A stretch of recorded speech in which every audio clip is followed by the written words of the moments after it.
एक ऐसा हॉस्पिटल जो गुजरात के मल्टीपल सिटीज में लोकेटेड है और अपनी सर्विसेज प्रोवाइड कर रहा है और इसकी जो कैपेसिटी है वो है 490 बेड्स की। जी हाँ, हम बात कर रहे हैं Gujarat kidney and super speciality limited की। तो आज के इस वीडियो में हम इस हॉस्पिटल के आईपीओ का रिव्यू करेंगे, जिसमें हम जानेंगे इस हॉस्पिटल के आईपीओ की सारी डिटेल्स, कंपनी की फाइनेंशियल पोजीशन क्या कहती है वो, और हम लास्ट में एक छोटा सा कंपैरिजन करेंगे इस हॉस्पिटल का इसके पीयर्स कंपटीटर से, और जानेंगे कि ये फाइनेंशियली इनके मुकाबले में कहां स्टैंड करता है। वीडियो शुरू करने से पहले अगर आप मेरे चैनल पर नए हो तो चैनल को सब्सक्राइब जरूर कर दीजिए, क्योंकि आपका एक सब्सक्राइब मुझे मोटिवेट करता है और नए वीडियोस लाने के लिए और मुझे हेल्प करेगा ग्रो करने में। तो फ्रेंड्स, ये हॉस्पिटल जो है पहले विहान मेडिकेयर प्राइवेट लिमिटेड के नाम से जाना जाता था और इनके जो ब्रांचेस है वो लोकेटेड है बड़ौदा, गोधरा, भरूच और आनंद जैसे सिटीज में। ये जो है प्राइमरीली कुछ डिजीजेस में स्पेशलाइजेशन करते हैं, जैसे कि kidney transplant, hernia, kidney stone, urine stone, liver cirrhosis, oncology etcetera etcetera. चलिए अब बात करते हैं इस कंपनी के आईपीओ की डिटेल्स के बारे में। फ्रेंड्स, आपको बता दूं इसका जो टोटल इश्यू साइज है वो है 215 करोड़ रुपीस का, जिसमें ये 2.2 करोड़ टोटल शेयर जो है इश्यू करने जा रही है और ये पूरा का पूरा जो है पब्लिक इश्यू रहेगा।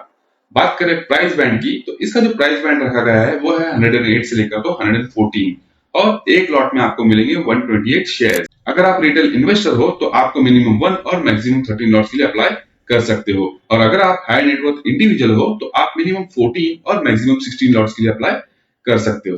बात करें आईपीओ की टाइम टेबल की, तो यह आईपीओ ओपन होगा 22 दिसंबर को, क्लोज होगा 24 दिसंबर को, अलॉटमेंट हो जाएगा 26 दिसंबर को और इसकी जो लिस्टिंग होगी वो होगी 38 दिसंबर को। चलिए अब हम बात करते हैं इस कंपनी की फाइनेंशियल परफॉर्मेंस के बारे में और जानेंगे कि इस कंपनी ने पिछले साल से लेकर तो इस साल में कैसे परफॉर्म किया है। तो आपको बता दूं कि इस कंपनी का जो टोटल रेवेन्यू था ईयर 2024 में वो था 5.48 करोड़, जो बढ़कर हो चुका है 40.4 करोड़ 2025 में। तो 637% का ग्रोथ दिखा है इनके रेवेन्यू में। बात करें प्रॉफिट आफ्टर टैक्स की, तो इनका प्रॉफिट आफ्टर टैक्स था 1.71 करोड़, जो बढ़कर हो चुका है 9.5 करोड़ इस करंट फाइनेंशियल ईयर में। तो प्रॉफिट आफ्टर टैक्स में भी जो है 454% का ग्रोथ दिखा है। बात करें नेटवर्थ की, तो इनकी जो नेटवर्थ थी वो थी 10.8 करोड़, जो बढ़कर हो चुकी है 25.71 करोड़, और बोरोइंग थी इनकी 1.94 करोड़ ईयर 2024 में, जो बढ़कर हो चुकी है 3.88 करोड़ रुपीस। तो फ्रेंड्स, इस कंपनी ने अपने पिछले साल से लेकर तो इस साल 2025 में काफी अच्छा ग्रोथ दिखाया है, जो कि बहुत ही अच्छा माना जाता है फाइनेंशियल एस्पेक्ट्स के नजरिए से। चलिए अब हम जान लेते हैं कि ये आईपीओ लाने का इस कंपनी का क्या मकसद है, मतलब ये जो कंपनी फंड रेज कर रही है वो किस पर्पस के लिए कर रही है। तो मेजर जो है हम देखेंगे कि किस किस पार्ट में ये पैसे लगाने जा रही है। तो आपको बता दूं, सबसे पहले जो है इनका टारगेट है वो है पारेख हॉस्पिटल को एक्वायर करना, जो कि अहमदाबाद में लोकेटेड है, जिसके लिए 77 करोड़ रुपीस इन्हें लग रहे हैं। सेकंड है अश्विनी मेडिकल सेंटर को एक्वायर करने के लिए, जिसमें उन्हें लगेंगे 12.4 करोड़ रुपीस। और थर्ड मेजर एक्सपेंडिचर है वो है न्यू हॉस्पिटल चालू करना वडोदरा सिटी में, जिसके लिए इन्हें 30.1 करोड़ रुपीस लगने वाले हैं। और फोर्थ और जो मेजर इनका एक्सपेंडिचर है वो है हार्मनी मेडिकेयर प्राइवेट लिमिटेड, जो भरूच को लोकेटेड है, इसमें जो है हिस्सेदारी बढ़ाने का, जिसके लिए उन्हें 10.78 करोड़ रुपीस लगने वाले हैं।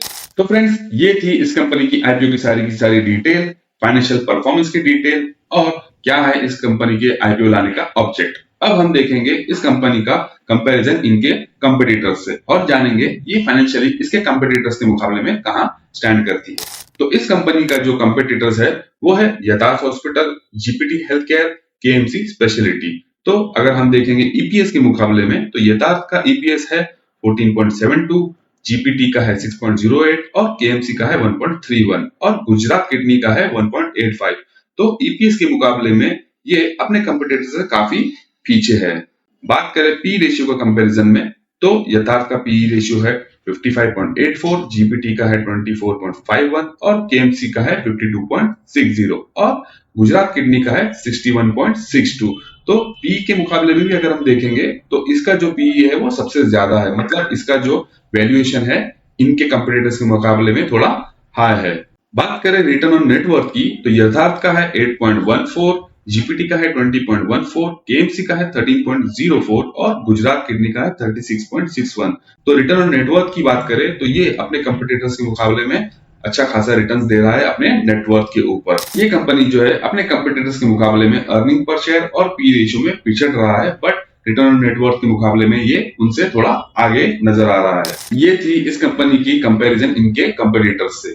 तो हमें इसके कंपटीटर्स के कंपैरिजन से एक बेसिक सी इंफॉर्मेशन मिल जाती है कि ये अपने कंपटीटर्स के मुकाबले में फाइनेंशियली कहाँ स्टैंड करती है। ये थी इस कंपनी की आईपीओ की डिटेल्स, फाइनेंशियल परफॉर्मेंस की डिटेल्स, ऑब्जेक्ट की डिटेल्स और इसका कंपैरिजन इनके कंपटीटर्स से। आई होप आपको ये इन्फॉर्मेशन अच्छी लगी हो, और अगर अच्छी लगी हो तो वीडियो को लाइक और मेरे चैनल को सब्सक्राइब करना ना भूलिए। चलिए मिलते हैं अगले वीडियो में, तब तक के लिए गुड बाय।